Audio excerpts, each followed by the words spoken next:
momento estamos aqui com o Hélio Butão, piloto de fuga, numa situação que vai bater o recorde do velocímetro na estrada de Osasco. Olha a fininha, olha só, olha a fininha, cadê? Ah, passou. Tem como fazer um chance.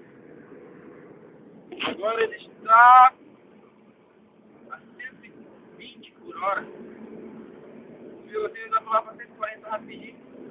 Olha só. E agora 140. 140.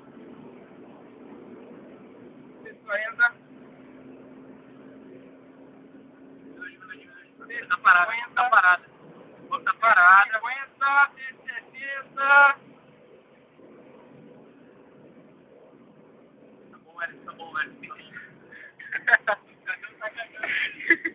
Nada, vai tomar no cu.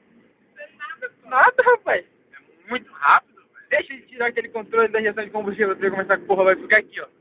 Cara, tu tem medo de sofrer acidente, velho? Lógico que tem, por isso que a gente tem uma atitude prudente. Vai que o carro tá andando. A gente toma atitude prudente, não. Olha pro lado assim, o carro tá. Mas olha aqui na frente, ó. Tá parado. Olha aí, pô. Vamos registrar agora uma ultrapassagem. Cara, o Ellison, tu não tem medo, velho, de, por exemplo, passar um bicho ou como tem que frear inesperadamente?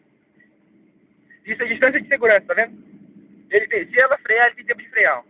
É, mas a 160 isso não era uma distância segura.